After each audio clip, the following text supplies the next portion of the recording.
think it's okay with it open. Yeah, thank you. Welcome, everybody. We're so glad to have this opportunity for this conversation today.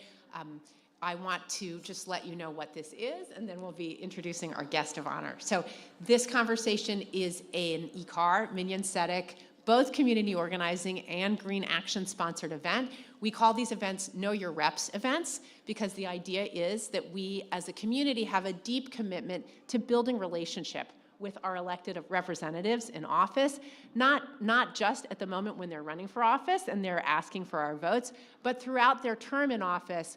We are deeply committed to the idea that civic engagement means being in relationship, being in conversation, being in the work together to build the kind of collective society that we want to build. It's going to take all of us. It's not just the job of the elected official to do that work. It's their job to represent us, to listen to us, to work with us.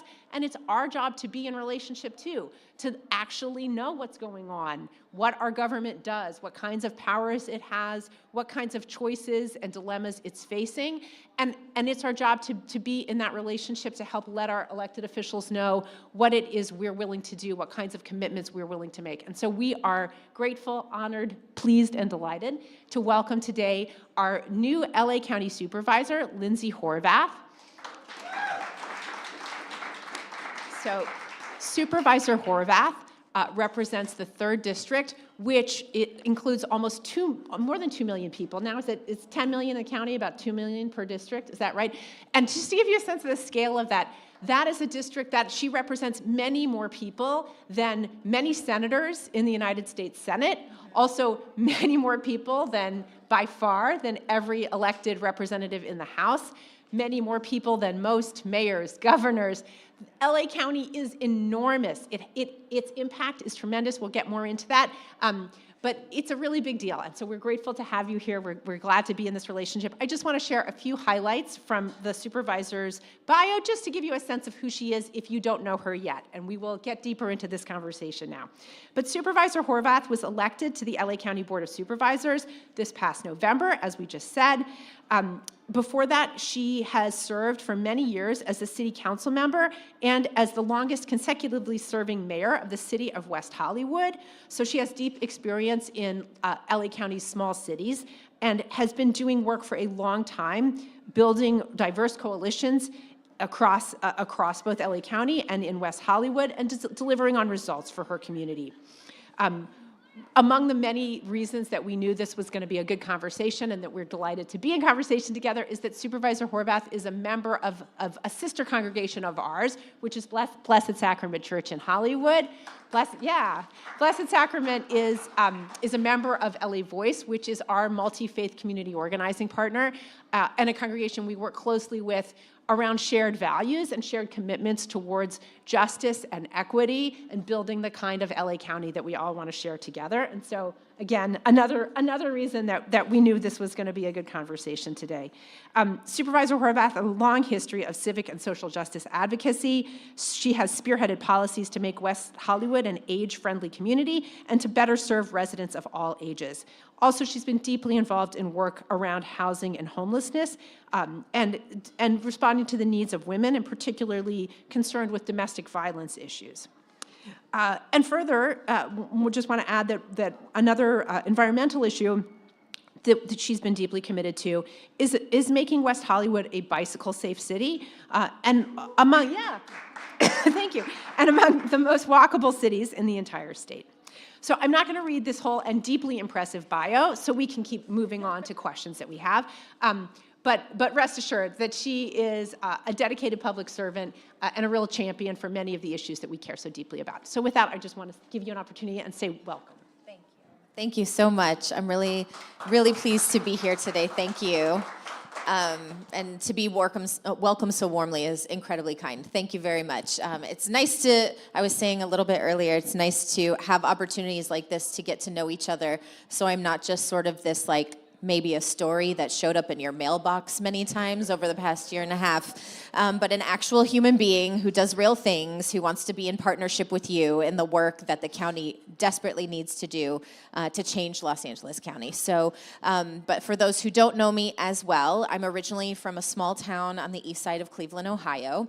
I think in the last census, it was about 12,000 people. So a little bit different than representing a district of more than 2 million, a county of more than 10 million. Grew up in a different kind of place, a place where I like to say, I saw everyone I knew at church on Sunday. My school bus would drop me off at the corner. I would wave, "Hi, Mrs. Greben." She would give my brother and me popsicles on our walk home. Mrs. Verdell literally had a golden retriever in her front yard. We played baseball in the cul-de-sac, a Disney after-school special, you might say. And I just, in my service and in my commitment to working in my city and in my community, want to make sure that my generation isn't the last to be able to enjoy such a childhood and an upbringing. I lived in Ohio till I was 15, and then my family moved to Las Vegas. My dad took a job out there, and I started attending a school where my guidance counselor is actually now the mayor of Las Vegas, Carolyn Goodman. And yes, we love her. She's a character, I will say, and so is her husband, if anyone knows him. But we got to know them well, and for me, it was really about being of service, being involved in the community. And because I had been afforded so many opportunities through my education, wanted to make sure that I did my part to give other people opportunities that were afforded to me. I then went back to the Midwest for college. I'm saying something very dangerous in Southern California. I went to the University of Notre Dame. We thank you for that. Usually there's a lot of fight on response, and I understand that. But I did also get a graduate certificate in nonprofit management from UCLA. So doubly disappointing to our Trojans. Perhaps happy news for those of us in District 3 who love the Bruins. But that is my education. My work at Notre Dame, I was a political science and gender studies double major. I was an activist on my campus, focusing on issues of violence against women and working in the community. I actually interned and created a lot of internships in the spaces that served families experiencing domestic violence. I volunteered and interned at one of 2 shelters in the entire state of Indiana that allowed women to bring their children with them when they were escaping their homes. If you can imagine being someone who's trying to flee a home of violence and be expected to leave your children behind is tragic. And so when I graduated, I asked all of the agencies for whom I had interned, my senior gift that I wanted was we all have a lunch together. And so the executive directors or CEOs, we all got together, we had a lunch, and I shared with them my experience as an intern, and more importantly, what it was like to be somebody in the system of St. Joseph County who was seeking services, was looking for help from the social safety net in that county, and how many times somebody had to tell their story, how many different places they had to go, how many applications they had to fill out just to get the help that we as a community said they deserved. If they were in this situation, we're paying taxes for these services to be provided, and yet there were so many barriers to entry. And so I said, my request is that upon my graduation, that this not be the last time we all get together. I hope that you will continue this effort. And now they do get together quarterly, folks from social service agencies, from law enforcement, from the court system, to compare numbers, contrast stories, and make sure that they're filling in the gaps and centering the people who are supposed to be receiving services in St. Joseph County. Now, I came to Los Angeles thinking I was going to law school, also at UCLA, sorry Trojans, but I was also recruited by a musical theater academy to perform out here, as so many people in Hollywood are. I ended up doing neither of those things, but that is what brought me to Los Angeles in 2004. But I am a millennial, as many people are aware, and so we have a problem with student loans, and I had to pay mine. So since I wasn't going to school, I had to make sure I had a job that afforded me not only the ability to work on those loans, which I think I get to pay off this year, I'm very excited, but also, yeah, I know, lucky me, not a lot of lucky people out there, so I'm still working on that, but also to have health insurance, because this was before Obamacare, so I wasn't able to stay on my parents' insurance, and, just be an adult after graduation. So I got a job in creative advertising in movies and television, but my commitment was always to my community. And so at this point, I had moved was working, I had the opportunity to found the Hollywood chapter of the National Organization for Women. I worked with the state chapter to create our chapter locally, make sure that we were doing outreach, and at that time, I met then council member Eric Garcetti, who was representing our district, with whom I became good friends, and he welcomed me into a lot more spaces, and my opportunities increased to be of service, to help work and work on the issues that were very important to me. And from there, I then moved to West Hollywood. I was working on these issues. I served on a variety of boards, the Glendale YWCA. I served as National Women's Political Caucus president. Our chapter actually started out of the National Council of Jewish Women's offices on Fairfax. Yes, and so, and I got to meet Joyce Shore, who started the Women's Reproductive Rights Assistance Project and served on her board. A lot of things for women and girls. And then in 2009, one of our council members passed away. And our council had just gone through an election, so they didn't want to pay another $150,000, $200,000, whatever it was, to do another election just a couple months later. They decided to go through an appointment process. At this point, I had officially lived in the city for 18 months. I had just become vice president of my ad agency and was relatively unknown to many people in the city. But I had been serving on the Women's Advisory Board for 8 months. I had recently been elected chair, involved in a variety of community organizations, and then I had people in the community say, you should apply. Now, that's nice. A lot of people say nice things, but you couldn't really mean that for me. It wasn't me that belonged in this seat. But more and more people encouraged me, and then finally, my friend Eric says, well, what's the worst thing that could happen? You'll apply, maybe some people will, consider appointing you to a commission, or you'll meet other new people, other doors of opportunity will open for you. Well, I went through a specially noticed council meeting that I affectionately refer to as the American Idol of politics, where about 37 people in West Hollywood had applied to seek appointment to the city council position. And we all got to give 2-minute speeches and then hope for the best. So I was there with a group of my friends, gave my speech, and then we watched the rest unfold. And, well, what's the worst thing that can happen? The worst thing that can happen is you are unanimously appointed to the city council in West Hollywood. And so, I was able to serve in the city for 2 years, learning more about city government, stepping up and being able to be of service on a variety of issues that were important to me, but getting to know my community better and work on things that I learned were important to the community. And just as I did in college, brought a diverse group of perspectives and interests into the conversation so we could all kind of see things from a different point of view and make decisions as a community. I ran to keep my seat in 2011 and did not win. It was pretty awful. Then Mayor Gavin Newsom said, this is a really ugly race. And if Gavin Newsom is saying that, knowing the races he's been through, it was pretty bad. But I still wanted to be of service to my community. I had the opportunity to serve on the Transportation Commission. I was appointed to serve, and then in 2014, the only woman on our city council, some of you may know, Abby Land, she was on the council and said she wasn't going to seek re-election. And being the NWPC advocate for women in elected office that I said, well, what are we going to do? We got to get a woman on the council. And she just kind of looked at me. And I said, no. You'll recall just a few years ago, it didn't go so well for me. And as she normally is, she was right. I ran, I won, I came in third place. You had to be in the top 3. I came in third place by 3 votes. So that number 3 is sort of resonant throughout my elected career here. But I got elected the day I was sworn in. My colleagues unanimously elected me to serve as mayor. So I, at the time, was the youngest female mayor in the country, serving in a city as important as West Hollywood. Now, once again, it is a small city, I'm very aware, 36,000 people, 1.9 square miles, so also a recurring theme, but it teaches me a lot about community and the importance of using our voice, because so many people around the world know the city of West Hollywood because of our commitment to human rights, our leadership on environmental issues, gun safety issues, LGBT issues, you name it. And so there is opportunity when we work in community and in collaboration to make a difference on a bigger level. I served and then was reelected in 2019 with the highest vote margin since anyone since cityhood.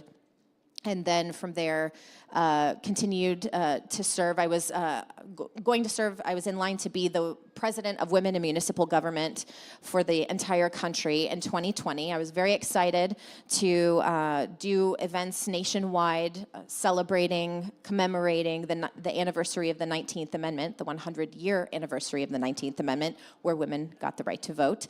And yet, then this little thing called COVID happened in 2020. And so I then was the mayor that served during COVID.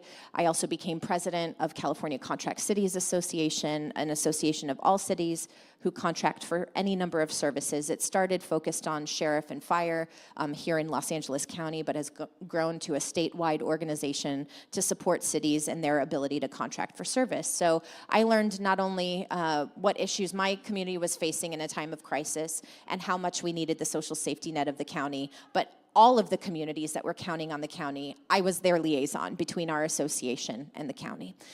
So after all of that, and by the way, I was sworn in as mayor in 2020, 1 week before we all saw those horrific and devastating videos of the violence and murder of George Floyd, and then we saw what erupted on our streets and in our communities necessarily out of frustration and agony of what had happened.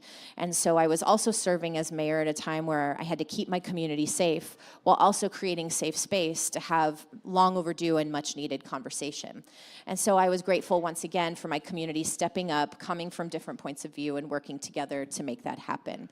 So that's how I got to a place where people stepped up and said, after Supervisor Sheila Kuehl announced she wasn't going to seek re-election, said, you know, you should think about running for office. And I had friends in housing and homelessness work that I had done, work on Metro, work in the justice space.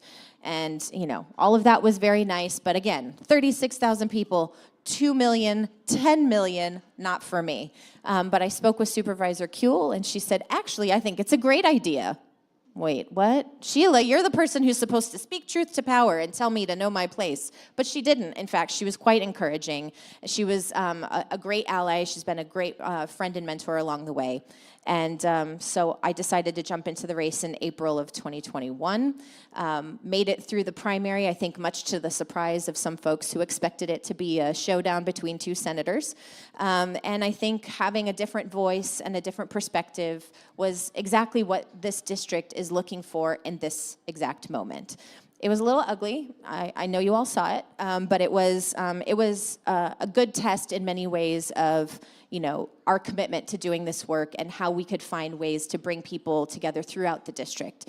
And so I learned that the county registrar recorder doesn't actually call an election, they just certify it. So from the time my opponent called me to the time I was sworn in, I had about 8 business days to get my stuff together, shut down my business, shut down my office at City Hall, and transition to becoming a county supervisor. It's been a journey, and I know we're going to get into questions to talk about all that I've done since that time. But it's been a bit of a wild ride, very unexpected. I was not supposed to be an elected official. That wasn't what I wanted to do. I wanted to be a lawyer. I wanted to be Gloria Allred, in fact, fight for women using the law. She is now my friend and supporter, and it's kind of a surreal thing to go from being a child watching her on TV to now knowing her in real life. But I'm very grateful for the opportunities that have been presented to me, the work that I've been able to do in collaboration with my community, and the opportunity I now have to serve as a county supervisor on a variety of issues that are impacting us in a whole host of ways. And I know you have questions to get into that. Thank you. Really grateful to get the sort of longer version of your history, and it's inspirational for many folks, I think, to hear your story, and first of all, to hear a younger person's journey into a very high level of public service. And also just for folks to know that real people serve in public office, and people who didn't see themselves always as politicians become civic leaders. So thank you for sharing that part of your story. I do have many questions, and before I get to them, I just want to share and acknowledge that I didn't write all these questions by myself. I wrote these questions in collaboration with the leaders of both our very active community organizing and our Green Action teams. And the questions come from our deep commitment collectively to being in relationship with our elected officials and doing this work together. So I hope you know and will understand that I am not asking these questions sort of as a journalist wondering, well, what are you going to do about this? We want to know because we want to help solve these problems. We want to fix this together, and we want to be in partnership around doing this work. But as I launch into these questions, I just want everyone to know that I got a lot of help writing them, and it comes out of our lay leadership who are deeply committed in their free time to doing this work together. With that said, I'm just going to kind of share some big categories so everyone knows where we're going. We're going to talk about affordable housing. We're going to talk about homelessness. We're going to talk about public safety. And we're going to talk about climate and metro and water. And those are a lot of big questions. I'm hoping to get to as many of them as I can. And hopefully there'll be a little bit of time at the end for some questions from the audience as well. But I hope everyone in the room knows that this was a collective effort. And so the questions they're going to ask are going to be the questions that are of greatest importance to our organizing teams. So, Supervisor Horvath, by the county's own accounting, we are facing a shortfall of nearly 500,000 affordable housing units. How can the county speed up construction of new affordable units and preserve existing affordable units and protect tenants in their homes? So I know that you know a lot about this because of your committed work to passing Measure H, which has been an invaluable tool to invest not only in that housing, but the services and support that people need who then are in that housing. So we have passed Measure H and have been able to invest in that way, but the county is the local land use authority only for the areas that are unincorporated. So a lot of the issues that we have seen and heard about in our communities are often in incorporated cities like Los Angeles or some of the smaller cities.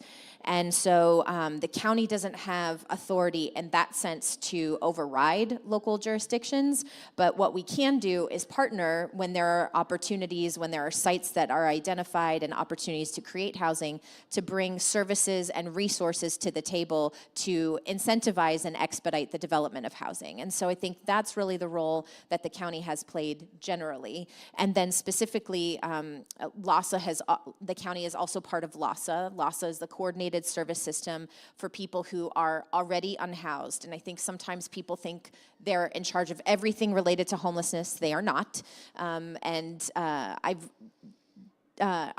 jumped into their work, I guess I should say, by appointing myself to the LASA Commission. I'm able to appoint someone. I appointed myself because I care very much about this issue, and I think that's why people elected me, was to do the work, especially on this issue. So LASA is the coordinated system for both city, county, as well as all of the 87 other cities that are touched by this crisis issue. So I'm at the table there to make sure the services are invested and reaching the people where they're needed in the communities. Yeah, and we're going to get further into the discussion about homelessness specifically, and I wanted to kind of bring us back for a couple more questions here, especially focused on affordable housing, as distinct from it, but as part of homelessness, right? So can you share, what do you think are the challenges associated with turning county-owned parking lots into permanent or interim housing, and specifically for doing that with metro-owned land?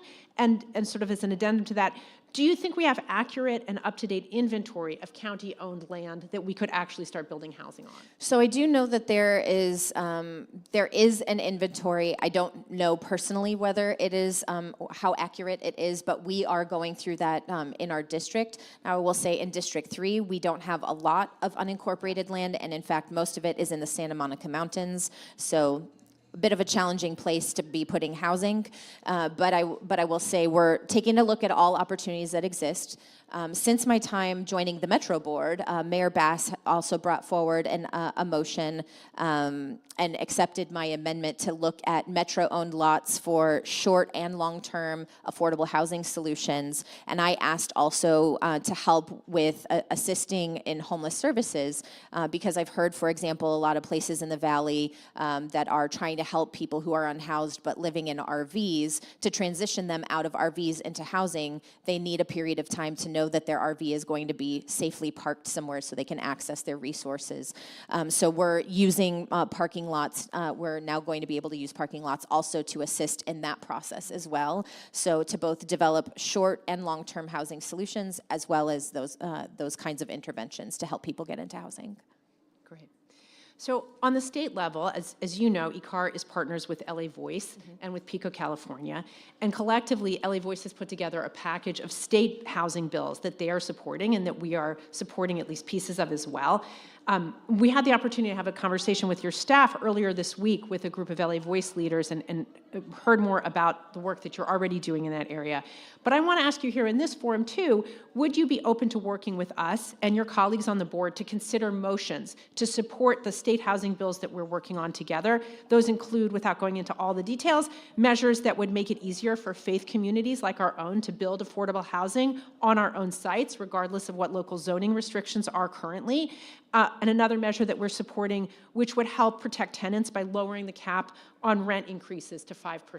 Absolutely. In fact, I just brought forward a motion to have restrictions on rent increases, at least in the short term, while we get out of this time of crisis.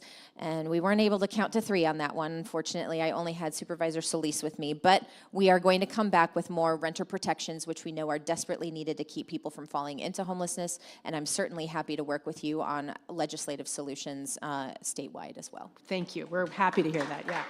Let me just ask a follow-up on the motion, because we saw that unfortunately did not pass, your county measure. What do you think your colleagues on the board would need to get to some new renter protections now that, since they decided not to take the option of using the declaration of homelessness emergency as a reason for a new round of renter protections? What do you think it would take for some of them to get to where you need them to be to get to the yes vote we'd like to see? So what I have heard from them in their responses to several motions I've been bringing forward, and I will continue as the only renter, I think, ever on the Board of Supervisors.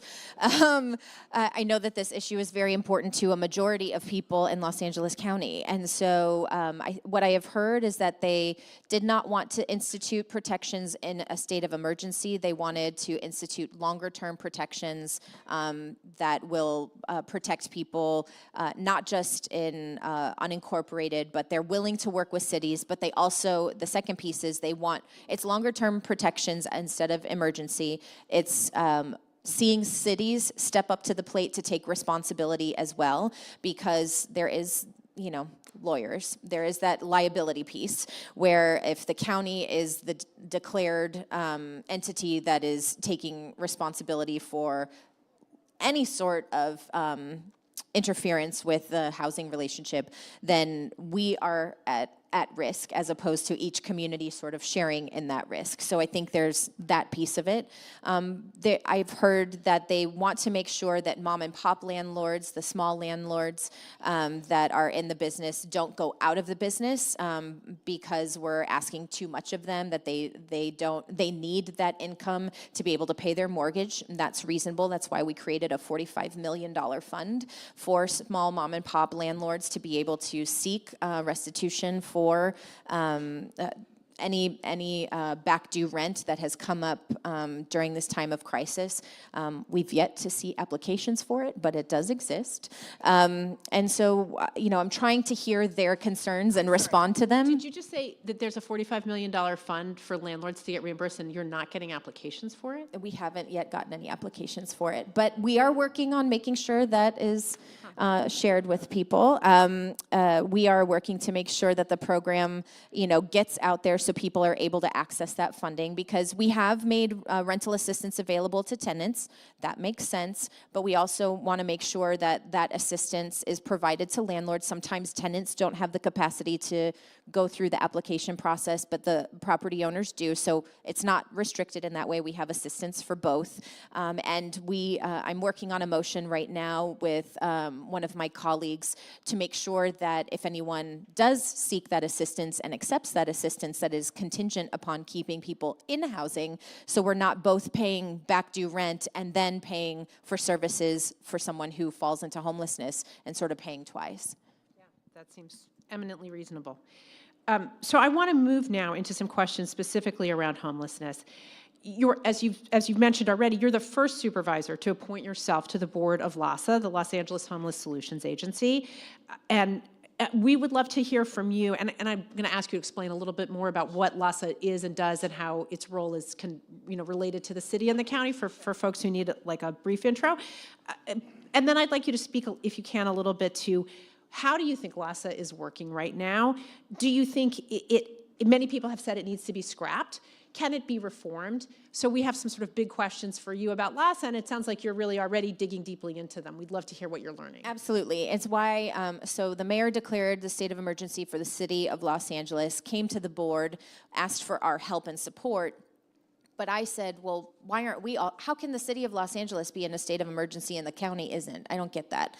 So I spent my holiday weeks in December coming into the new year working on our declared state of emergency, but really digging in with the departments who touched this issue to ensure I understood from their perspective what a state of emergency would allow them to do, what they wanted it to do, and getting really granular about what that declaration could mean in the short and longer term. And so we now, in our declared state of emergency, are able to expedite hiring. We heard, for example, it could take longer than a year for the Department of Mental Health to hire mental health professionals to be out providing those services. So from the time somebody applied to the time they got hired, longer than a year. Unacceptable. We heard from LAHSA that contracts for service providers that were supposed to come through LAHSA to provide those all-important services could sometimes be touched up to 140 times before they were finally executed. So those long delays mean people aren't getting the help that we're paying for in our tax dollars and expecting our government to provide. And so many reasons I wanted to be at that table.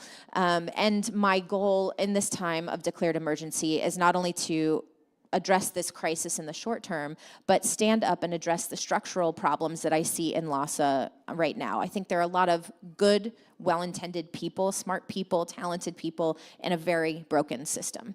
And let us remember, LAHSA was created out of a court decision. It was not created by legislative directive. So this is not how I would legislate any sort of body to be created and operate. I am now not only on the LAHSA Commission, but also on a couple of their committees.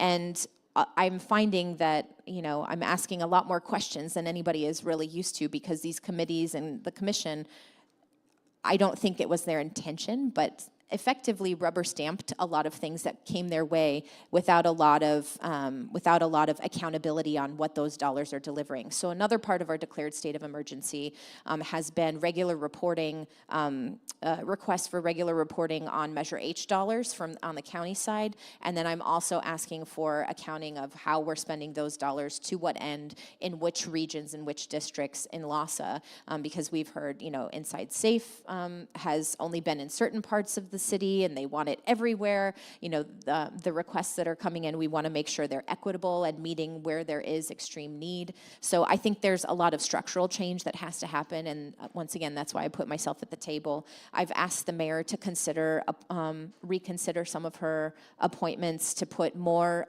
elected officials who are stakeholders and decision makers at the table, sort of reconstitute the commission with the elected officials you all elect and entrust with this issue, rather than somebody else who was appointed by somebody else. I'm not sure that that's the system of accountability that's going to work, and I think the best evidence I have for my argument is the problem that we all see. So that's why I want to be at the table. I want other elected officials to be at the table and see it more, I don't want to say as Metro Board, because I know that triggers a lot of feelings for people, but I would say more elected officials at the table who have decision-making authority, who are entrusted with this responsibility, and have the commission drive a lot more of what's going on at LAHSA rather than the reverse. So that sounds to me like a plan for reforming LAHSA by making the commission, by making elected officials actually take accountability by serving on the commission themselves. Do you think that there's political will for that? I'm pushing. The mayor, I've offered to her a couple of times, and she did express interest the last time we had this conversation. So any of you who are Los Angeles residents, I encourage you to let the mayor know if you like this idea, that you want your elected officials held accountable and at the table. I am talking with my colleagues on the Board of Supervisors, because we each get to appoint someone to consider themselves being on this board. Now, I will say, it's a lot of meetings. So I'm in meetings all the time. And so it is a challenge for that reason. So I think we need to streamline what we're actually asking of LASA appointees. What is absolutely necessary to be done by these bodies, and so that way we're not always in meetings for LASA, and that might actually attract more of elected officials in, because there's so many places we have to be and we only have so much time. That's interesting and exciting, and we'll look forward to hearing more about how that develops and what we might be able to do to help advocate for that, if that seems like the way to go with this. So there are 88 cities in LA County, and each one of them has their own approach to homelessness, their own plans for building affordable housing or not. Despite the fact that for both housed people and unhoused people, we travel across this county, we decide where to live, really without any regard to the boundaries of these different 88 cities that are part of LA County. So what do you think the county could do to take a more centralized approach that acknowledges that it's one county, we have one housing system, it's one metro area, and it seems bananas, frankly, to have people who are experiencing homelessness or people who are looking for housing help have to find their way through the bureaucracies of all of these different tiny little cities, and each one has got their own approach, and the county is its own thing. How can we get to a more logical, centralized system? Yeah, well, that's why I think LASA needs to be restructured, because it is supposed to serve all 88 cities plus unincorporated. So I think, I heard from a small city manager who said, I don't talk to LASA, I don't call LASA for anything, I don't even know what I would ask them for. And that's terrible to hear, that even, our leaders in our small cities wouldn't even know how to access the main resource they have to address this issue. I'm bringing together all the mayors in my district with Mayor Bass to talk about this issue and a regional approach, what she has learned in her short time, but also to hear back from mayors throughout the region, what we have experienced in some of our small cities and what kind of support we need. Many cities are paying into Measure H. There are some that are not.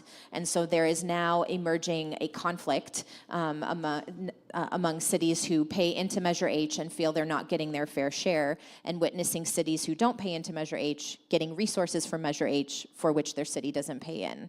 And so as we think about on the horizon whether we ever want to consider a renewal of Measure H, because it does sunset in 27, I think we're going to have to contend with that issue among many others, which is why I'm looking for accountability on how we've spent the dollars, to what end, in which regions, and what can we show for it. Because I think those are reasonable questions I think the voters are going to ask of us if should that ever happen.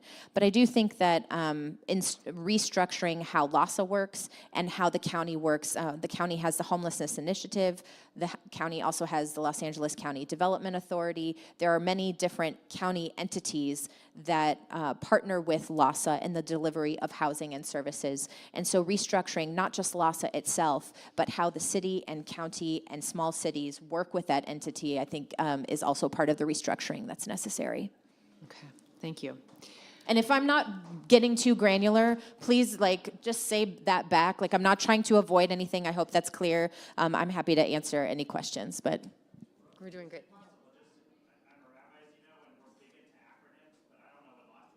Oh, yes. Yeah, please. Yeah, please do that. Los Angeles Homelessness Services Authority. Thank you. I know. I don't speak in. I literally say, what are all these letters? I don't know the letters. Can you tell me? So thank you. And just to say a little bit more about that, can you sort of explain further that LASA is a joint power of the city and the county, and why it was created? Give us the sort of sure, one absolutely. paragraph version. So a while back, there was a court. There was a legal challenge to the city and county that the city and county weren't working together effectively to deliver services on the issue of homelessness. And so the court ordered that that an entity be created that mandated that the city and county work together to provide services and housing for those who are unhoused. That's why LASA came into existence. Now, it was done, as I say, by court directive. It wasn't done through a legislative process. So legislators, people with lived experience, people who are stakeholders and providers of these services, were not at the table in the forming of LAHSA. It came out of a court decision. So it's not structured, in my opinion, in the best of ways, which is why I think we see the struggles that we do. But it is the entity through which coordinated delivery of housing vouchers, homelessness services, mental health services, related work that caseworkers provide for people who are living in permanent supportive housing. It's in charge of a lot of things that have to do with people who are already unhoused. For people who are at risk of homelessness, people who are seeking rental subsidies, for example, that's not the place. That's a whole different entity that you go to for a different set of supports and services. And sometimes the siloing of all of these services, once again, prevents people from getting the help and service that they need. Yeah, thank you. All right, there's so much more to talk about housing, but I'm not going to do it. We're going to turn now to some public safety questions, because these are so pressing and really go to the core of like our values and what it means to us to be human beings and to recognize the humanity of other people. Yeah. And I think we can all agree that we have a system now that is failing to do that in every way. So I have some specific questions around those issues. So first, we want to just acknowledge that in your race for supervisor, the police and sheriff's unions both supported your opponent, and they did so vocally and pretty ugly, and they spent a lot of money to do it. Yeah. And you won anyway. Yeah. So, yeah. Kudos. So we've committed to asking every elected representative that we meet with over the next several years this question. And frankly, this for us in part comes out of our experience of the George Floyd murder and our sense of responsibility around that as people. So would you be willing to commit to refusing all future donations from unions that represent police officers, sheriff's deputies, correctional officers, prison guards, and probation officers? Is a question I'd like to ask you, and which we are asking all elected representatives that we meet with. I hesitate in pledges generally, but on this one, I can't imagine why I would ever take $1 from those organizations. Thank you. We applaud and support that. And to be even more transparent, I have in the past, and I've changed my opinion about that, given the implication, what it communicates to a community when you take their dollars and the kind of relationship that you have. So that's why I shy away from it. I'm not trying to communicate anything like that. I want to work with the community on finding the right solutions. Thank you. So we at IKAR, we supported Measure A in the county this last November to give the supervisors additional oversight, and that's you, over the sheriff's department. How do you plan to work with this new sheriff and use these new powers to make the sheriff's department accountable? So I've already met with the sheriff, and I got to know him on the campaign trail. We were at a lot of places at the same time, so I got to know him and his entire family quite well. And I am grateful that he comes from a different perspective on how law enforcement can play a role in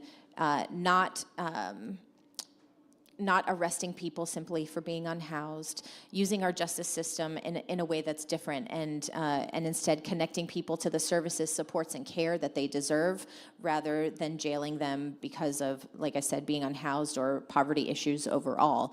And so I think he's really committed to transforming. And in his work in Long Beach, he found ways that if the department got phone calls regarding someone who was unhoused, because often people don't know who to call, so they just call 911.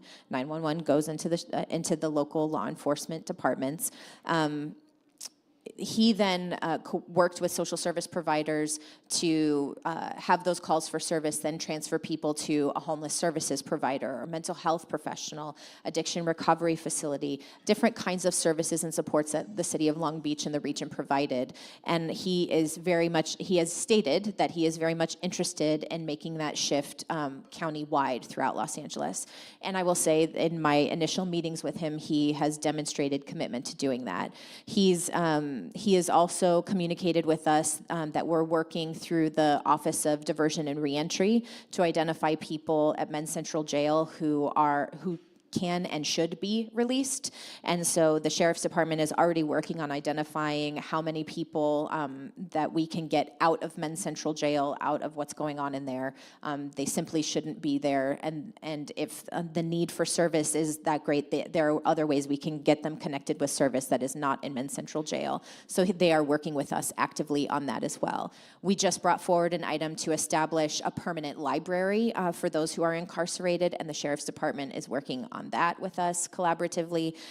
So that doesn't mean to say that everything is sunshine and puppies and rainbows, but there is forward progress, and I'm grateful we have a sheriff who wants to work with us on that. But I do think that there's clearly a lot more work to do, a lot more accountability to be had, and we're working on that too. So before I get to the Men's Central Jail, which I want to ask about soon, I want to ask a couple more questions about the sheriff. So what can the supervisors do to finally eradicate the deputy gangs problem that we have in our sheriff's department? And in addition, what can we do about the killings and the violence committed by sheriff's department officers, both in the jails and out on the streets? What are your plans to help put an end to this police violence in the communities policed by the sheriffs? Yeah, I've been pretty outspoken about this, and it's, as you referenced in the campaign, I was then characterized as somebody who was anti-law enforcement, and I just think public trust doesn't come from deputy gangs existing in our sheriff's department. And I think that there are people in the department who believe that too. So I don't think it's a radical notion. I think it is a worthy effort that we need to remain committed to. And so I've worked both at the state and federal level. I know that Congressman Jimmy Gomez asked for a congressional investigation, Javier Becerra, and then Rob Bonta, both in their capacities as California Attorney General, have asked for, and our previous sheriff just didn't comply in any way. So our current sheriff is working to stand up a constitutional policing office within the department to address these issues. And Eileen Decker is slated to lead that effort. She was very much involved in the efforts around removing Lee Baca from his role as sheriff. So she is quite familiar with the challenges of the department, and she is the person that the current sheriff has entrusted to bring into that space to actually once and for all eradicate the department of these deputy gangs. So I am hopeful about the progress that is being made, but it's not, in my opinion, happening fast enough. I know our sheriff is working on it, and it will be coming to us to help in standing up this constitutional policing effort, but it's also a culture shift, and that certainly doesn't change overnight. And so we also need to change how we're hiring people into this system, so that way we are bringing in people who want to think about this job and this role in a completely different way. All right, so Men's Central Jail. Do you support building a new one or not? And why or not? Why not? And if not, what are we going to do instead? So I am very committed to seeing people get out of the human rights disaster that is Men's Central Jail. It is dangerous for both people who are incarcerated, the people who are entrusted to run that place. It's not good for anybody, so we have to shut it down.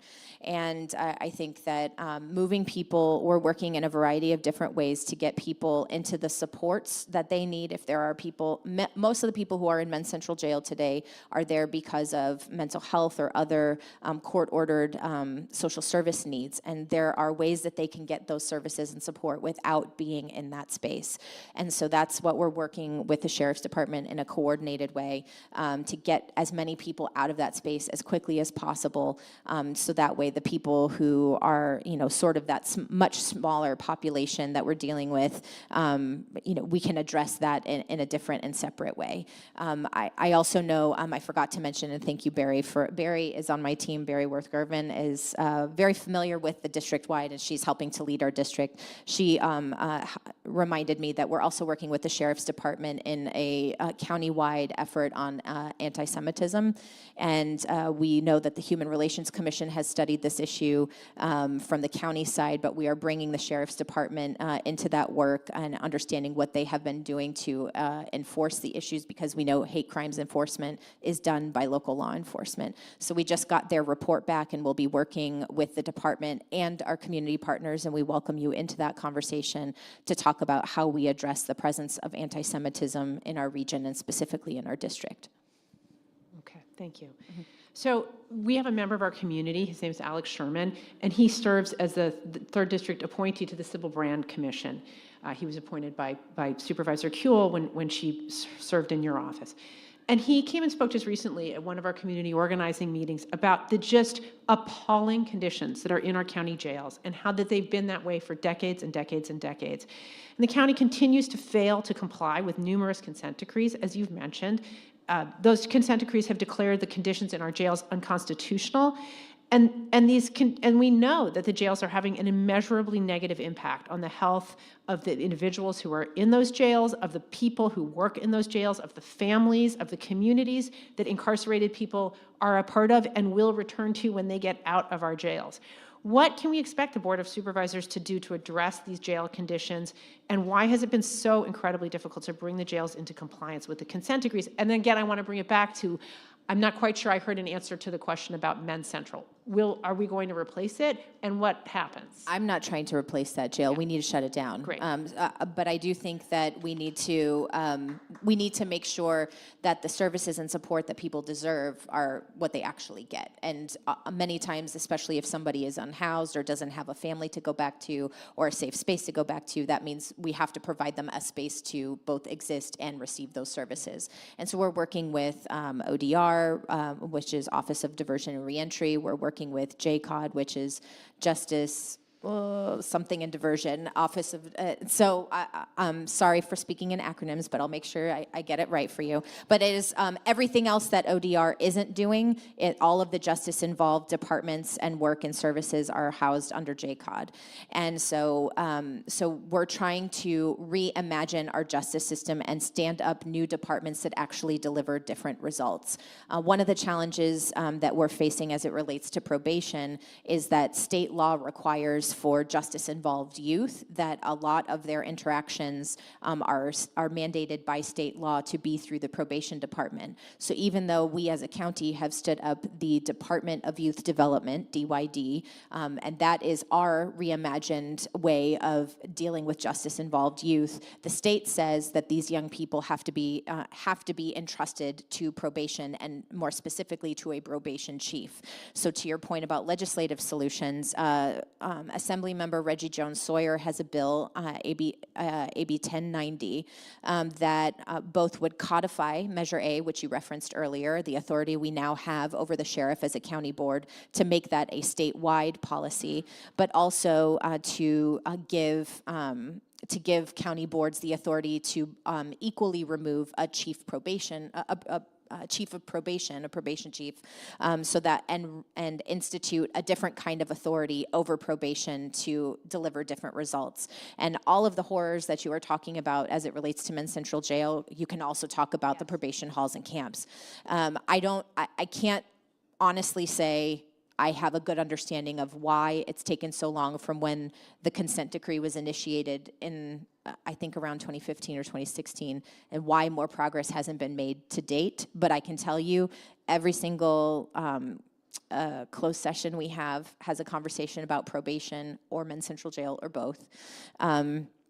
Every closed session we've had includes discussions about probation right now, and Men's Central is also a topic that we are readily addressing. On I think next week it's the 2-year anniversary of the plan that was created by members of the Los Angeles community on how we shut down Men's Central Jail, what steps we take to meaningfully do that, and help this population, and not enough progress has been made. So I know that Supervisor Solis, it is in her district, so she is taking the lead on a motion she has asked me to co-author. So work in progress there, but we are drilling down into those details as well, and you're absolutely right, it's not happening fast enough. Thank you. So my follow-up question then was about probation and particularly about the treatment of youth who are incarcerated in our probation system.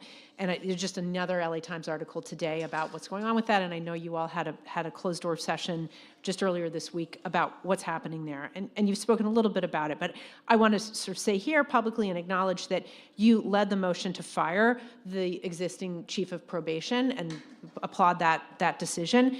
But of course, the conditions underneath that haven't had an opportunity to change yet.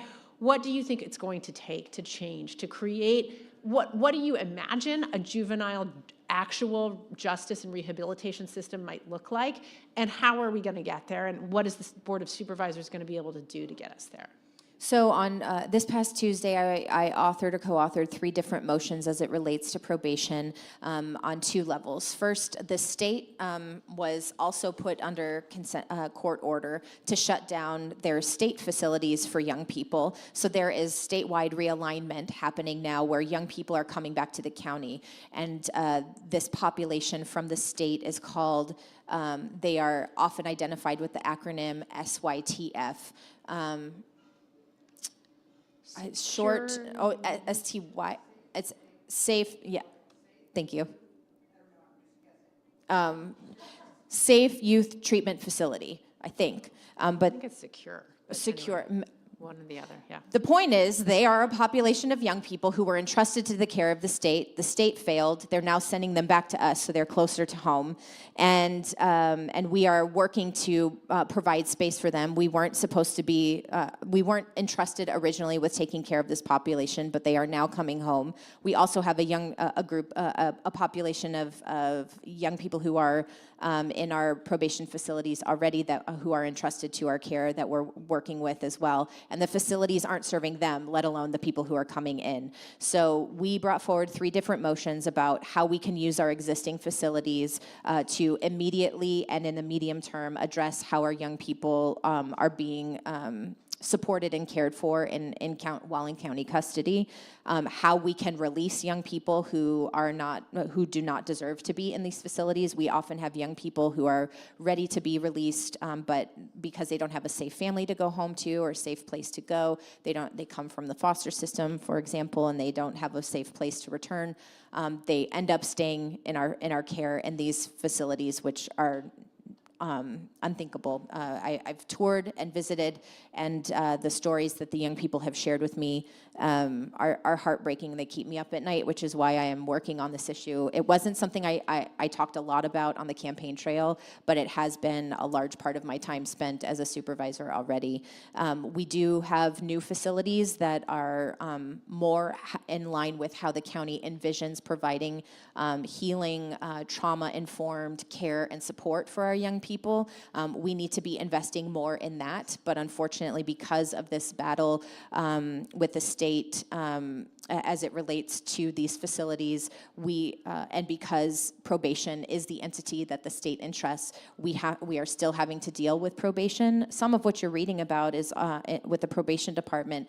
These folks are not showing up to work. So when they say that their staff isn't feeling safe, it's often because there aren't enough people in the facility because so many people are calling out sick as sort of an act of revolt against what we're asking them to do. We are trying to reimagine a system, and they see themselves as being phased out, which then creates unsafe situations. And so one of our motions was entitled "Holding Probation Accountable" for exactly these reasons. There have been, in my opinion, far too long. I now understand contractually, probation has been allowed to do a lot of things that probation departments throughout the country have never had the authority to do. And when your probation chief doesn't have the authority to manage in the way that you would think a head of a department can manage, that also creates problems. So it's both facilities and staffing. We are in a time of crisis, and that's why we brought forward these motions when we heard that the state organization of probation chiefs is calling on the state to take back authority of our probation halls. We went into closed session, as you said yesterday, and obviously I can't talk about the details of that, but we believe that we don't want to sacrifice the progress that we've made on a Care First Jails Last model here in Los Angeles. We don't want the state taking over our facilities and telling us we have to spend our money to go back to a carceral system. We are fighting back and making sure that we are doing all we can to keep these young people in a system that will care for them as opposed to focus on their punishment and what is happening to them in these halls.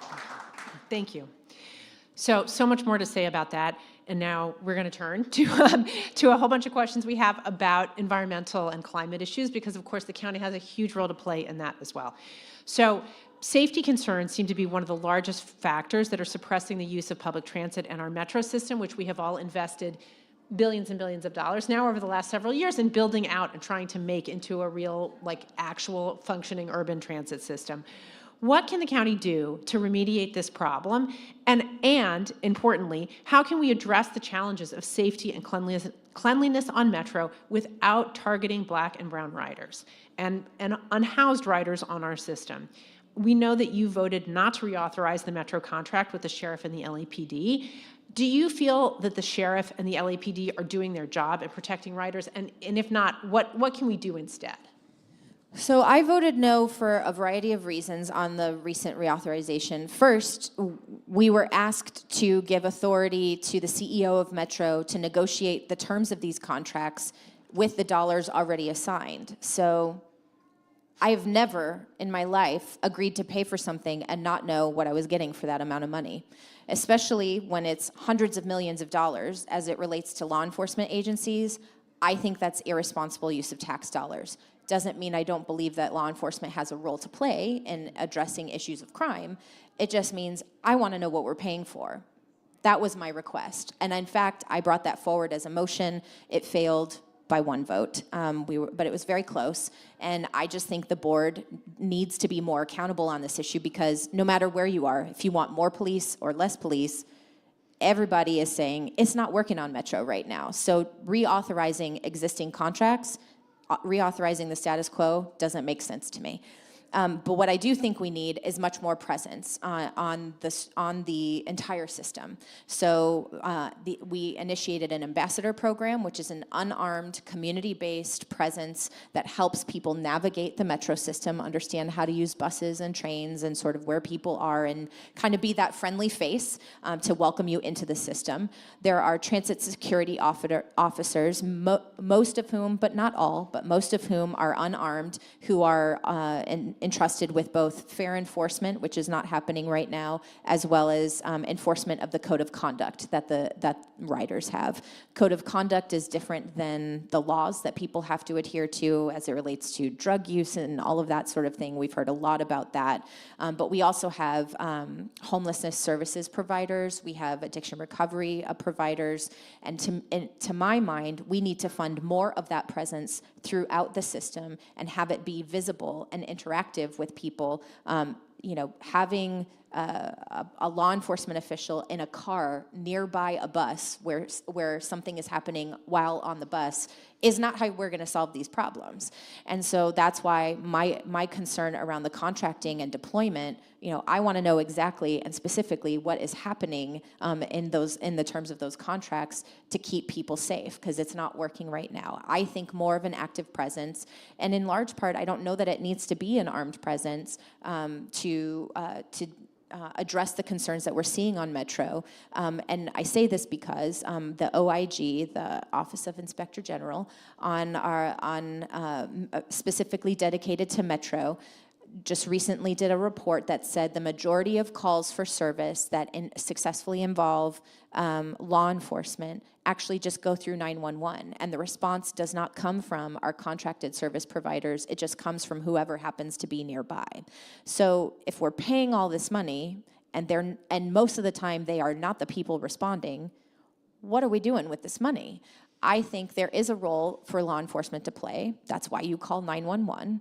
But that is for a specific kind of need. I think there's a lot of other need that exists already on the alignments that can be served by people who are not armed, badged people, but instead people who are genuinely interested in making it a safer place and more welcoming place. Yeah. Thank you. So along those lines, one of the concerns we've all heard is that Metro has lost riders during COVID. And we know that both in terms of our goals for climate and our goals for creating the kind of livable city we want to live in, our goals for equity and for having a place that we share together that is a place of abundance and even, dare I say, joy that we might live in this city together, we need a functional public transportation system that all kinds of people want to ride. So one idea that we have supported, and which we're curious to hear more about you from, is a fare-free metro system. We tried it during COVID. It was pretty popular.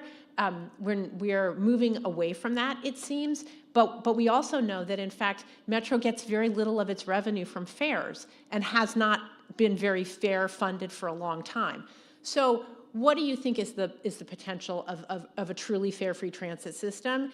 And is that something you're willing to help champion on the Metro board? So I am open to it for all of the reasons that you stated. It's something I am interested in, but I also know that by having fares, it's allowed for there to be more oversight over points of entry into the system, and I'm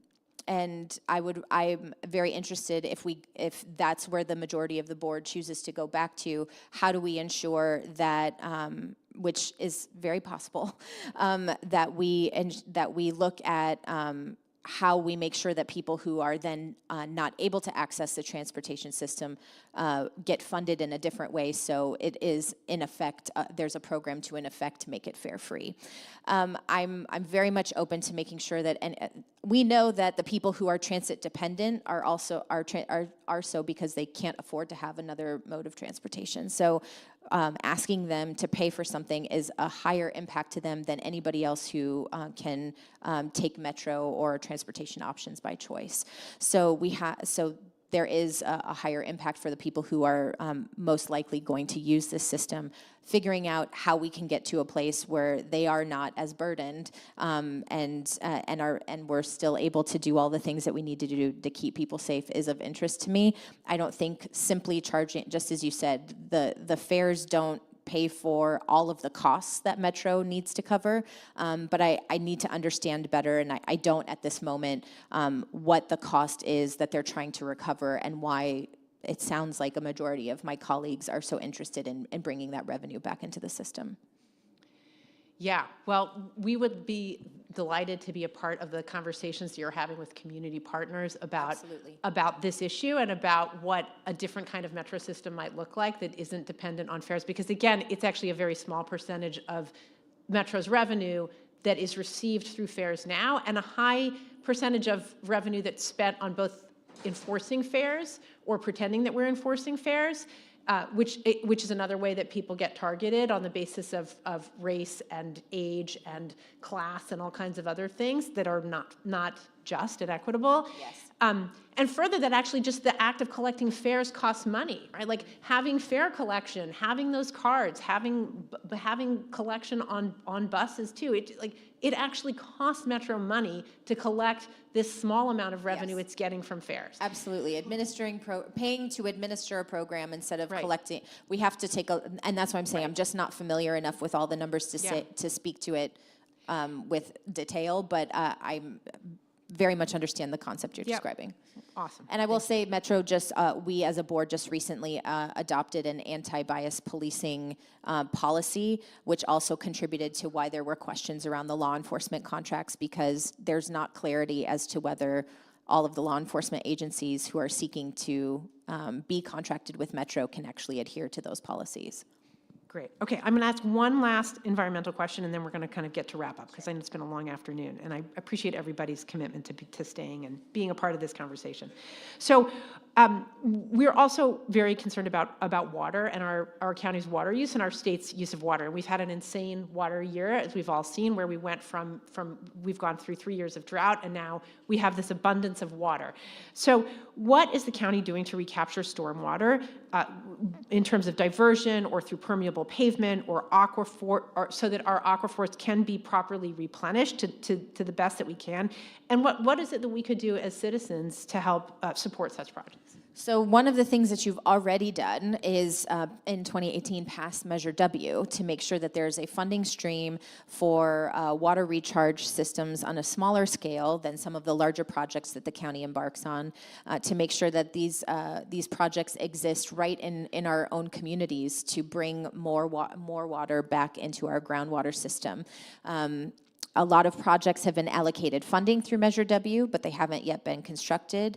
There's also an education piece that's part of Measure W that has not been implemented. So I think advocacy and accountability on us to make sure that we're delivering both the projects and the education that are guaranteed through this measure is very important. I know that we're also taking a look at LA River overall and opportunities with the LA River, both from a conservation perspective. You know, water gives us life. And so it's connecting a lot of communities throughout Los Angeles County and giving us life through water, but also there are envisioned arts and culture destinations along the river that can bring life and activity in a whole variety of ways. So I'm very excited about what the LA River project can be as it relates to water sustainability and building community and culture. There is a plan that was passed, as I understand it, last summer, but for many, it leaves something to be desired. So I've yet to dig into all of the details of that, but that is on the horizon for us. I was able to bring the vice president to the Valley and to help her see in person some of our water infrastructure that is both important for sustainability and for safety, because in that part of the Valley, it's also flood control. She's very interested in investment in water infrastructure and seeing the federal government bring more dollars into these projects. So U.S. Senator Padilla was there as well, and so we brought them. They are very interested in working with the county to invest in projects like you described, some that are larger scale and some that are, will be more tangible, the permeable pavements and things like that we can bring into every community. Not every community will have the space for some of this larger infrastructure, but we're doing both small and large scale improvements to address these concerns. Great. So, as I'm sure you're getting the idea, having spent an hour now with us, we are pretty serious about being deeply involved in this civic engagement work and in building relationship. And so I want to just invite you to share with us, how do you think we, as a community and larger groups that we're connected to, how would you like to see the relationship between yourself as an elected official and groups like ours so that we can actually accomplish the kinds of big picture goals that you have in mind? I love accountability. I think a lot of people who sit in seats like mine get scared of that word for unknown reasons to me. I think accountability is just doing the things that you say you were going to do. And it doesn't have to be a bad word. If we engage with each other early enough to sort of say, like, how are we making progress on the things that you were going to do? So I appreciate this opportunity to be in conversation with you. I would say we need that for all 5 members of the board. And I am happy to work in partnership with you to let you know those opportunities where you can weigh in on these issues of interest. And I would say, do the same. For anybody, I know this is being recorded, so for anybody, if we didn't ask your question, please email us. You can email me, Lindsey, LINDSEY, at BOS, like Board of Supervisors, .lacounty.gov. You can email us there and make sure that your issues are on our radar, and we can communicate with you that way. Barry, once again, is here. She's leading our district, so we have a whole lot of staff. We're about to announce our team, and we want everybody to know our entire team, so that way, if Barry isn't available someday, you might get Austin, who's her right-hand person helping to lead the district, or you might get the specific subject matter deputy like you met with Amy and Catherine earlier today earlier this week on homelessness and housing. I would say making sure that it's not always showing up to the board, but that can be helpful sometimes. You can participate in board meetings both in person and virtually still, even though we're in person, you can still call in. I know the system leaves something to be desired, and I know that's putting it politely, but we're working on it. And so if you do want to call in and you want us to know that you're coming, please email us and we'll make sure that we know you're in the queue. My boardroom deputy is John Leonard, and he, if an item is going to come up later in the agenda and we know people are coming to speak, we can kind of text somebody and say, hey, your item's going to be up in 5 minutes if you want to let your folks know, because I know it's impossible to sit on the phone or in a boardroom all day when you have to work and do all of the other things you need to do in your life. So we're trying really hard to make it accessible, letting us know those issues of interest and hold it and speak out. I'm not afraid of somebody saying you're not doing your job, because I want to be doing my job, and I want to know where you want me to be spending my time and what work you want to be doing. So I absolutely want that. Barry's very excited about our event tomorrow. I do want to give a shout out for that. If you haven't gotten enough of me today, you can join us at El Carrizo Park tomorrow. We're doing a 100-day celebration with the community. We're asking everybody to bring out their families, their puppies. Everybody can come to the park. We're going to have a lot of fun. We're going to have a DJ, but our entire team is going to be out there, so you can get to know our team. Make sure that we're all real humans too, like I am here today, that we want to do this work in partnership with you and understand the priorities and issues you want us to be working on, and get a sense of who's in the office that you can be working with on these issues. Thank you. So I know it's getting late, so rather than do an audience Q&A, I'm going to have us wrap up now. If you have questions, the supervisor shared her email address, and Barry is here, and you can grab her arm and talk to her too. I just want to end by thanking you for beginning this relationship with us. We so value your heart and the dedication that you bring to this work, and your humanity, which I think shines through in the conversation that we had today. We also come to the civic engagement work with a deep commitment to values, many of which I know are deeply shared. And we hope that we can be in partnership to create this kind of beloved community in Los Angeles County that we all want to live in together. So, in thanking you for being with us today, I want to share with you the blessing and the vision of what it is to be in beloved community together, and hope that we can continue to build that partnership with one another. We hope you'll come to us and rely on us as partners in the community who have an ear for what's going on around us and a heart for doing the work, so that we can actually help be a part of creating the LA County that we all want to live in. So thank you. Thank you very much. I really appreciate it.